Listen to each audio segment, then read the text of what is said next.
आशा करता हूं आप सब बहुत अच्छे होंगे। मेरा नाम है सिद्धांत अग्निहोत्री, स्टडी क्लोज पे आपका बहुत बहुत स्वागत है। तो future of crypto currencies in India की हम बात करेंगे। भारत में क्रिप्टो करेंसी का फ्यूचर क्या है, बिटकॉइन, एथीरियम, क्या चलेगा भारत में? क्या आपको ये धनवान बनाएगा? क्या आपको पैसा मिलेगा? पैसा सबको चाहिए, तो हम देखेंगे।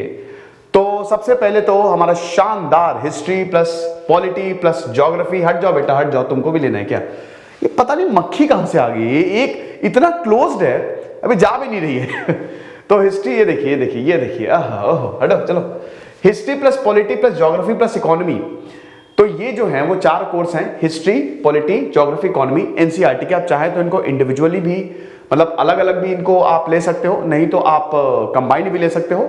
कंबाइंड में डिस्काउंट ज्यादा है, तो SID10 आपको कूपन कोड यूज करना है, नहीं तो आप इन नंबर्स पे कॉल करिए, व्हाट्सएप भी कर सकते हैं, ठीक है।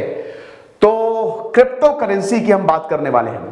Crypto currency is very important पूरी दुनिया के लिए। एल सल्वाडोर पहला ऐसा देश बना जो क्रिप्टो करेंसी को जिसने लीगल कर दिया।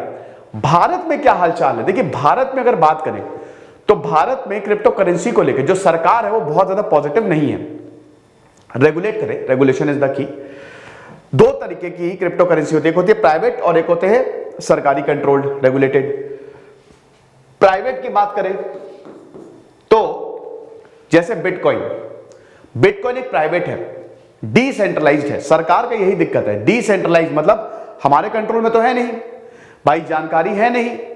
तो अब प्राइवेट करेंसी जैसे बिटकॉइन की अगर बात करें तो भाई वो हमारे कंट्रोल में नहीं है ना, प्रॉब्लम क्रिएट कर सकते हैं।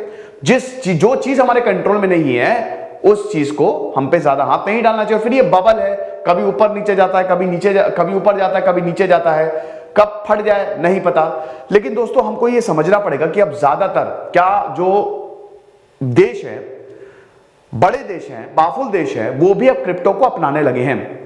2010 में बिटकॉइन की कीमत ₹1 से भी कम थी, $0.0008। और आज पता है उसकी कितनी कीमत है?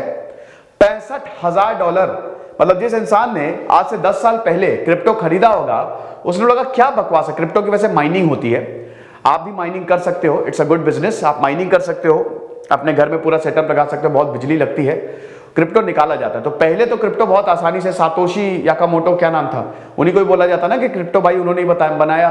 लेकिन एक्चुअली में रियल फाउंडर अभी तक सामने आया ही नहीं कि क्रिप्टो बनाया किसने है। सेट ऑफ एल्गोरिथम होता ही है, ठीक है, सेट ऑफ एल्गोरिथम, मैथ्स इसमें हाईली मैथ्स इन्वॉल्व है, तो क्रिप्टो माइन किए जाते। तो पहले माइन करना आसान था क्योंकि बहुत सारे क्रिप्टो करेंसी, बहुत सारे बिटकॉइंस अवेलेबल थे। लेकिन अब थोड़ा सा मुश्किल हो गया है, और अब बिटकॉइन समझिए वही बता रहे कि 0.00 मतलब ₹1 से भी कम, और आज उसकी कीमत करोड़ों में है। यानी कि जिस इंसान के पास 10-15 क्रिप्टो हो गए, बिना कुछ किए वो अमीर बन गया, वो आज करोड़पति अरबपति हो गया। और आज ट्रांजैक्शंस क्रिप्टो करेंसी में हो रही हैं। तो अगर क्रिप्टो करेंसी की बात करें तो भाई ये एक मीडियम ऑफ एक्सचेंज है, करेंसी एक मीडियम ऑफ एक्सचेंज ही होती है। मैं धारक को इतने रुपए देने का फर्ज अदा करता हूं, सिंपल सी बात है। तो ये भी क्रिप्टो मतलब डिजिटली मैनेज होगी है, it's a medium of exchange, और इसमें आपकी इंफॉर्मेशन होती है, रिकॉर्ड होता है। और अगर आप ट्रांजैक्शन, जैसे क्रिप्टो में अगर ट्रांजैक्शन रिक्वेस्ट करते हैं तो ब्लॉक क्रिएट होता है, और वो फिर जाते जिसको आपको पैसा देना उसके पास पहुंच जाता है। समझ रहे हो? So it is basically a medium of exchange create and stored electronically in the blockchain. Blockchain technology से क्रिप्टो में नहीं, ये बहुत ही इंपॉर्टेंट टेक्नोलॉजी है। इसमें क्या ना, पीयर टू पीयर ट्रांजैक्शन होता है। जैसे मैं हूं, मुझे आपको पैसे देने हैं, बस मैं और तुम, ओफो, बस खत्म। तो ये चीज है। ऐसे क्या होता है कि अगर आप कहीं पे भी पैसे, जैसे आप गए किसी दुकान के पास, अपने QR कोड खोला, UPI, तो बीच में एक पर्सन है ना, बीच में एक एंटिटी है ना। इसमें ऐसा कुछ नहीं है, मैंने आपको पैसे दिया, बीच में कोई नहीं है, तो इसका मतलब वो कमीशन नहीं खाएगा। भाई ये जो कार्ड्स है ना, कार्ड्स, ये कहां से पैसे कमाते हैं? कमीशन लेते हैं भैया ये, और कमीशन में मिलियंस ऑफ डॉलर्स का इसका बिजनेस पहुंच गया है, वो क्रिप्टो खत्म कर देता है, कि एक्स्ट्रा पैसे बच जाते हैं। तो using encryption techniques, highly encrypted, it is highly secure. Blockchain technology जो होती है जिस पे क्रिप्टो करेंसी काम करती है, इट इज हाईली सिक्योर। भाई कोई उसमें सेंध नहीं मार सकता, क्योंकि इतने सारे ब्लॉक्स होते हैं, पता ही नहीं कौन कहां है, ठीक है। तो to control the creation of monetary units and to verify the transfer of funds, तो bitcoin is the best known example. तो पहला पॉइंट, बिटकॉइन की कोई इंट्रिंसिक वैल्यू नहीं है। मतलब जैसे गोल्ड है, सिल्वर है, अब ऐसा नहीं है कि अगर मेरे पास इतने बिटकॉइन है, जैसे $65,000, जैसे अगर आपके पास 10 लाख का बिटकॉइन है एक, तो 10 लाख का आपका एक बिटकॉइन है, उतने से आप सोना खरीद लो। इधर नहीं है, इधर से बिटकॉइन डालो, उधर से सोना निकलेगा, ऐसा नहीं होगा। कोई फिजिकल फॉर्म नहीं है, मेरा एक फिजिकल फॉर्म है। फिएट मनी जो होता है, जो आरबीआई मतलब जो मार्केट में पैसा है, ठीक है, कैश है, उसका फिजिकल फॉर्म है। Crypto currency is all digital. लेकिन यस, अब आईफोन आपको खरीदना हो, क्रिप्टो से खरीद सकते हो, बिटकॉइन से खरीद सकते हो, कोई दिक्कत नहीं है, बशर्ते कि उस देश में चले वो। उसके बाद it's supply is not determined by A central bank. यही बहुत बड़ी प्रॉब्लम है। यहां पे यही बोला जा रहा है कि भाई डिसेंट्रलाइजेशन की यहां पे प्रॉब्लम है, ठीक है, डिसेंट्रलाइज्ड है ना, सरकार के कंट्रोल में नहीं है। तो आरबीआई को ये बहुत ज्यादा टेंशन है कि भाई देखो हमारे तो कंट्रोल में रहेगी कि नहीं, और जो चीज हमारे कंट्रोल में नहीं, पैरेलल करेंसी चल रही है ना भाई, इधर आरबीआई की करेंसी है, इधर पैरेलल करेंसी है, और वो चीज, क्योंकि मॉनेटरी पॉलिसी तो आरबीआई डिसाइड करता ना, पैसे के मामले का हर एक चीज आरबीआई डिसाइड करेगा। लेकिन यहां के एक पैसा आ गया है जो आरबीआई के कंट्रोल में नहीं है, तो ये खतरनाक हो सकता है। तो आरबीआई को ये भी डर है। अच्छा, एडवांटेजेस क्या है भाई? देखो इतने सारे एडवांटेज है, no fraud, no identity, intermediate settlement, access to everyone, lower fees, ये सब हम एक एक करके अभी देखते हैं। अब देखो ये ब्लॉकचेन टेक्नोलॉजी कैसे काम करती है। ये देखो, ये स्टार्टिंग पॉइंट है, कई बार मैं बता चुका हूं, ये स्टार्टिंग पॉइंट है और ये एंड पॉइंट है, ठीक है, थोड़ा सा ये लैग कर रहा है तो ये स्टार्टिंग पॉइंट है, ये एंड पॉइंट है। तो आप ये समझो कि अब किसी ने रिक्वेस्ट किया, समझ रहे हो, किसी ने रिक्वेस्ट किया, एक ब्लॉक क्रिएट होता है, कुछ नहीं, एक रिक्वेस्ट किया, ब्लॉक कुछ नहीं है, block basically algorithm, set of algorithms connected with a computer, ठीक है। तो ये कंप्यूटर जो है ये सब कंट्रोल करते हैं। तो अब इन ये सब जो ये कंप्यूटर जितने सारे हैं ना, जैसे मान लीजिए कि आप, मैं हूं, है ना, और मैंने से किसी को भी, मेरा दोस्त है जैसे विनय, मैंने विनय को बोला कि मैं इतने पैसे दूंगा, तो मैंने बोला, मैंने यहां पे रिक्वेस्ट किया एक ट्रांजैक्शन, ठीक है, मैंने कहा कि अच्छा मुझे जो है इतने पैसे देने, लेकिन मेरे पास बिटकॉइन है तो बिटकॉइन से दूंगा। तो एक ब्लॉक क्रिएट हुआ। अब ये ब्लॉक में सारी की सारी इंफॉर्मेशन है, किसको जाना है, किसका नाम है, कितने पैसे जाने हैं। अब उसके बाद ये ब्लॉक इन, ये सिक्योरिटी है, मतलब ये कंप्यूटर्स, बहुत आसानी से मैं समझा रहा हूं, इनको नोड्स बोला जाता है, ठीक है ना। ये ढेर सारे जो कंप्यूटर्स हैं इनको नोड्स बोला जाता है। ये जो है वो वैलिडेट करेंगे कि ये सही है ना। वैलिडेशन के बाद ये वाला जो ब्लॉक है उसके बाद ये आगे जाता जाएगा। एक बार वैलिडेट हुआ, फिर वेरीफाई होगा, और फिर ये एग्जिस्टिंग ब्लॉक्स के साथ, ये ऑलरेडी खूब सारे यहां पे ब्लॉक्स पड़े हुए हैं, इसके साथ ये ब्लॉक्स जुड़ जाएगा और अल्टीमेटली ट्रांजैक्शन कंप्लीट हो जाएगा। ये विद इन अ सेकंड होगा। और इसमें देख सकते हैं ना, इसमें कोई इन्वॉल्व ही नहीं है, कोई बीच में एंटिटी इन्वॉल्व नहीं है। अगर आप एनईएफटी करते हो तो एक बीच में बैंक आ जाता है, वो कमीशन लेते हैं। अगर आप यूपीआई करते हो, बीच में पेमेंट गेटवे आते हैं, वो कमीशन लेते हैं। कार्ड्स आते हैं, कमीशन लेते हैं। इसमें कोई भी एंटिटी इन्वॉल्व नहीं है। आपके पास बिटकॉइन है, आपको पैसे देने हैं, आप सीधा उसके अकाउंट में, मतलब वो बिटकॉइन के थ्रू होगी। ओके, अब आप ये देख सकते हैं, Nigeria, Vietnam, Philippines, Turkey, Peru. बड़ी बात यह है कि भारत में 9% है। भारत में बिटकॉइन का मार्केट ज्यादा है क्योंकि भारत में पॉपुलेशन भी ज्यादा है। लेकिन आप ये चीज देखेंगे कि बिटकॉइन वहां पे ज्यादा है, मतलब वहां पे इनकी मांग ज्यादा है जहां पे या तो सिविल वॉर या कंट्रीज जो है ना वो वॉर टॉर्न कंट्रीज है, मतलब अनस्टेबिलिटी जहां पे ज्यादा है वहां पे बिटकॉइन, क्योंकि इसमें ब्लैक का पैसा वाइट भी किया जाता है ना, मनी लॉन्ड्रिंग के लिए बिटकॉइन इज बहुत आइडियल। सिग्निफिकेंस क्या है क्रिप्टो करेंसीज का, ये भी देख लेते हैं फटाक से। देखिए, सबसे पहले तो ये करप्शन चेक करता है, करप्शन को ये रोकता है, क्योंकि यहां पे पीयर टू पीयर नेटवर्क है ना, बीच में कोई आएगा नहीं, तो करप्शन अपने आप ही खत्म हो जाएगा। तो इसीलिए भाई फंड्स कहां से आ रहा है, ट्रांजैक्शन कहां गया, इसका एक प्रॉपर रिकॉर्ड मेंटेन करता है, तो करप्शन नहीं होता है। Then second point is time effective. भाई क्रिप्टो करेंसी जो है वो आपके पैसे को भी तो बचाता है ना, आपके टाइम को भी बचाता है। एनईएफटी कर रहे हैं बैठ के, किसी को पैसा देना है तो अब एनईएफटी में आप ये भी तो देखो कि वो बहुत टाइम, 2-3 घंटे चले जाते हैं। ऐसे कई बार होता है ट्रांजैक्शंस में पैसे जाते हैं और यहां पे टाइम भी जाता है और आपका पैसा भी जाता है, वो कमीशन भी लेता है। तो आप ये समझिए कि इसमें जो रेमिटर और रिसीवर होता है, it is conducted entirely on the internet. अब इसमें बहुत ही कम ट्रांजैक्शन फीस होती ही नहीं है, almost it is negligible. Then cost effective, मैंने बताया कि पेमेंट गेटवे, क्रेडिट कार्ड जो है वो अच्छा खासा पैसा चार्ज करते हैं। $100 ट्रिलियन का मार्केट है, आपको पता है ना।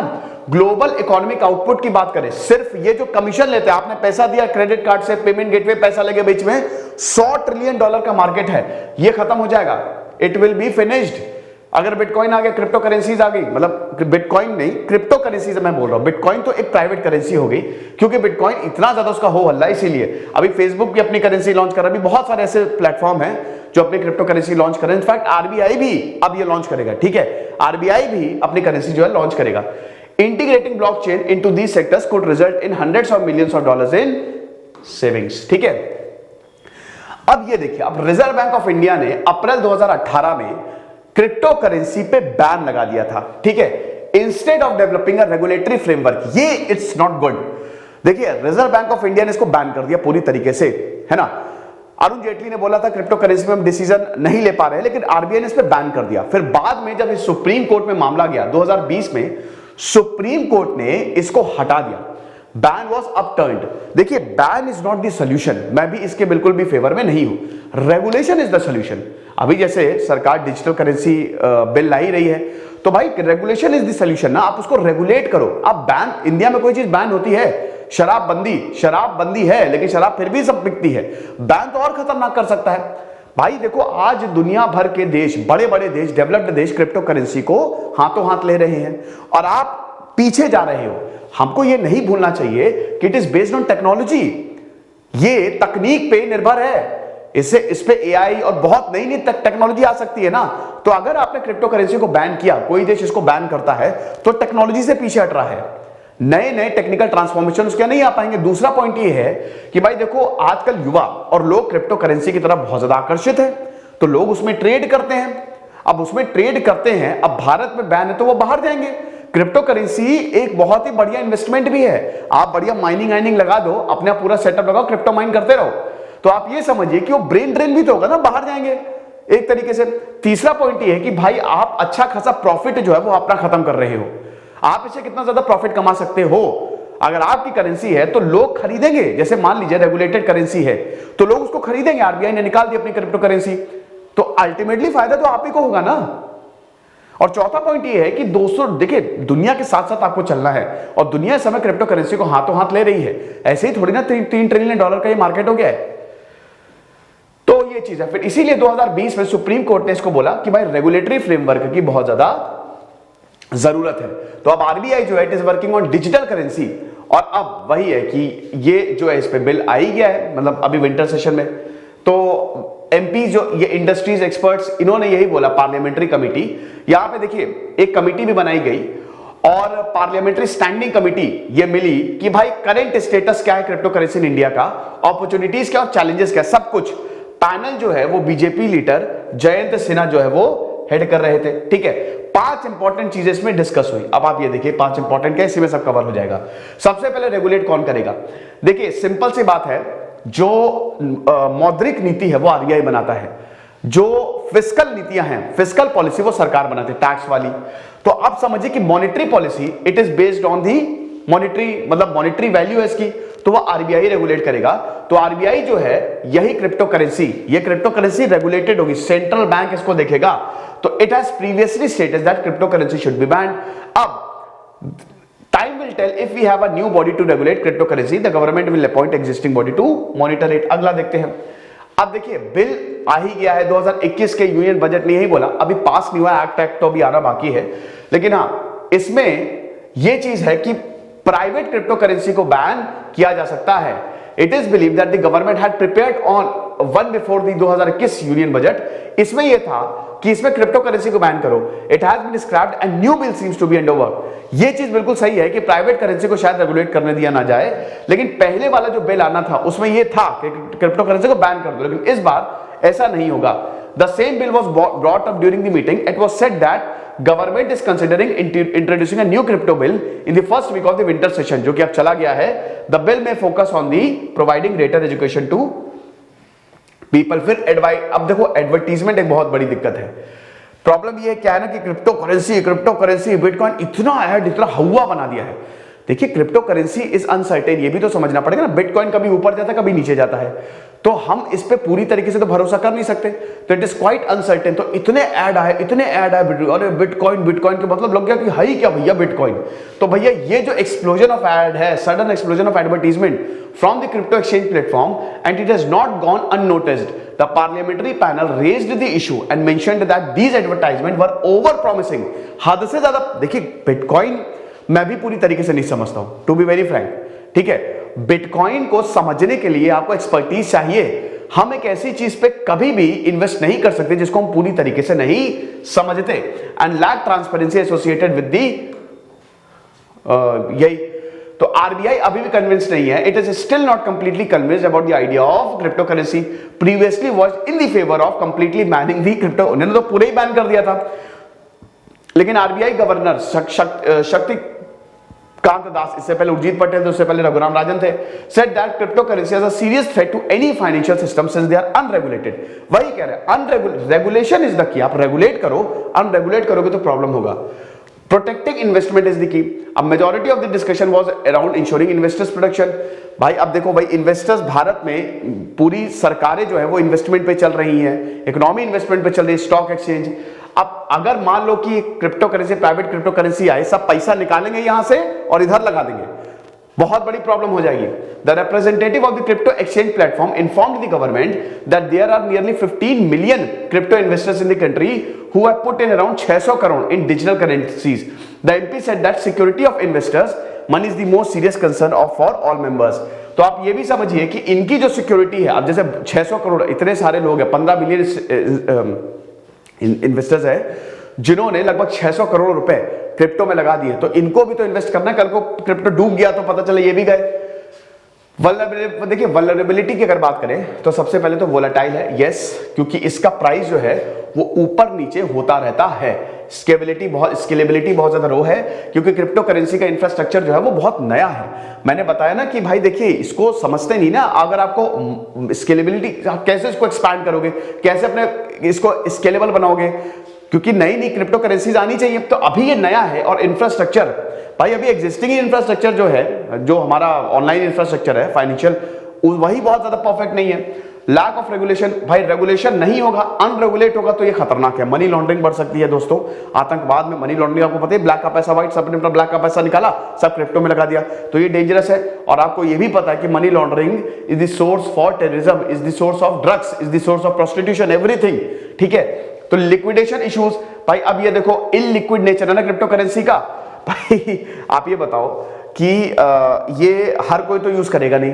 पता चला आप बिटकॉइन लेके गए, आपने बोला दुकान पे कि भाई ये मेरे पास बिटकॉइन है, ये 2 किलो जरा, कह रहे हो तो बहुत बड़ा है, लेकिन चलो ये कार मुझे दे दो, बोलेगा नहीं निकलो यार, जाओ कल आना। तो ये भी एक प्रॉब्लम है ना, लिक्विडेशन की बहुत बड़ी प्रॉब्लम है। हाँ, अगर अब जैसे आरबीआई मान लीजिए निकाल दे कल को से, आरबीआई कुछ भी मान लीजिए कि आरबीआई करेंसी, ठीक है, आरबीआई सी निकाल दे, उसकी वैल्यू होगी वो। अगर आप जाएंगे, आरबीआई ने बैकिंग देती, तो अब अगर मान लीजिए कि आप हुंडई के शोरूम में गए, आपने हुंडई वेर्ना कार निकाली, अब उसने आपने दिया, ये देखो भाई आरबीआई सी है हमारे पास, इसकी वैल्यू इतनी है, उसकी वैल्यू मानी जाएगी, लेकिन इसकी थोड़ी ना मानी जाएगी। साइबर सिक्योरिटी कंसर्न भाई दिक्कत है, ठीक है, ब्रीचेस, रैंसमवेयर और अदर हैक्स भी हो सकते हैं। तो क्या ये आपको धनवान बनाएगी? अल्टीमेटली बात यही है, बहुत धनवान बनाएगी, नो डाउट। माइनिंग कर रहे हो, या अगर आपने बिटकॉइन, देखिए बिटकॉइन एक गैम्बल है ना। अब वही है कि भाई देखो 2010 में क्या किसी ने सोचा था? 2010 के बाद जिसके पास बिटकॉइन होंगे, बहुत लोगों ने बेच भी दिए होंगे, 1 रुपए से भी कम। लेकिन आज वही जिन्होंने नहीं बेचे, जिनके पास रहे हैं, मुझे याद है कि मैं ट्यूशन पढ़ाता था जब मैं अपना एमएससी कर रहा था। 2017 में मैंने अपना एमएससी कंप्लीट किया अप्लाइड फिजिक्स में, और फिर मतलब मैंने एमए किया, 2 डिग्री हैं एक्चुअली, और एक अभी चल रही है। तो उसमें क्या हुआ था ना कि मैं ट्यूशन पढ़ाता था, भाई हर कोई ट्यूशन पढ़ाता है। तो मेरा एक स्टूडेंट था, पढ़ने में बड़ा लद्दड़, बहुत लद्दड़, लेकिन वो टेक्निकल बहुत ज्यादा था। तो मैं उसको पढ़ाने में, फिजिक्स पढ़ाता था मैं 11th 12th क्लास को, तो 11th में था मैं, तो मैं गया वहां पे, तो उसने, मैं ऐसे ही मैं उसको डांट वाट रहा था काफी ज्यादा कि नहीं पढ़ रहे हो, कैसे होगा। तो उसने मुझे बताया फिर कि सर हो तो जाएगा। मैंने कहा कैसे होगा, क्या है? कहते सर मेरे पास तो बिटकॉइन है। मैंने कहा है तुम्हारे पास बिटकॉइन है, ये कब हुआ? कह रहे सर है मेरे पास, वो मैंने बहुत पहले ऐसे थोड़ा जुगाड़ उगाड़ करके। मैंने कहा अच्छा। मैंने कहा भाई यार तो तुम तो हमसे भी ज्यादा अमीर निकले। तो ये हालांकि वो देखिए बिटकॉइन से लेना देना नहीं है, क्योंकि भारत में आप नहीं ट्रेड कर सकते हो ना, ठीक है, भारत में थोड़ी ना कोई बिटकॉइन लेगा, लेकिन मैं आपको बता रहा हूं कि मतलब ये चीज है। तो साइबर सिक्योरिटी और बाकी चीजें भी रहती है, इसका इशू रहता है। तो यही ये लेक्चर है। तो धनवान तो डेफिनेटली आपको बनाएगा, है ना, बस वही है कि इसका प्राइस घटता बढ़ता रहता। वही है कि अब जैसे 2010 से देखिए कितना बढ़ गया, अब इसमें टाइम नहीं लगेगा, बिल्कुल नीचे आ जाएगा। तो अगर ये नीचे आया तो आपके पैसे गए, लेकिन अगर ये ऊपर गया, वही चीज है, तो आपके पैसे। So it's just like a gamble. लेकिन हाँ, रेगुलेशन इज द की। हम फिर से बोलेंगे, रेगुलेट हो रहा है तो एवरीथिंग इज गुड। एक तरीके से क्रिप्टो करेंसी का जो फ्यूचर है भारत में, रेगुलेटेड क्रिप्टो करेंसी का, इज वेरी वेरी ब्राइट, और सरकार को इसके आगे कदम बढ़ाना चाहिए, क्योंकि अब पूरी दुनिया क्रिप्टो करेंसी को जो है वो क्या कहते हैं कि वो अब हाथों हाथ ले रही है। अच्छा, ये फिर बैठ के भी क्रिप्टो करेंसी लेने आ गई है। तो क्रिप्टो करेंसी का एज अ प्रॉपर्टी की बात करें तो यूके, सिंगापुर और अमेरिका से हमको ये लेसन मिलता है। They are categorised as a property and it has made the way for crypto currency to be included with the regulatory legal framework. अब आप ये देखिए कि यहां पे क्रिप्टो करेंसी एक प्रॉपर्टी की तरह यूज हो रही है, मतलब भाई प्रॉपर्टी है तुम्हारी, ठीक है, वेल्थ एसेट है ये। तो अब लेकिन वो लोग रेगुलेट कर रहे हैं, इसको रेगुलेट कर रहे हैं। तो एल सल्वाडोर जो है वो पहला देश बना जिसने बिटकॉइन को एज अ करेंसी घोषित कर दिया। तो वही चीज है कि अगर सब कुछ रेगुलेटेड मैनर में है तो एवरीथिंग इज गुड। खुश रहिए, पढ़ते रहिए। दिस इज सिद्धांत अग्निहोत्री साइनिंग ऑफ।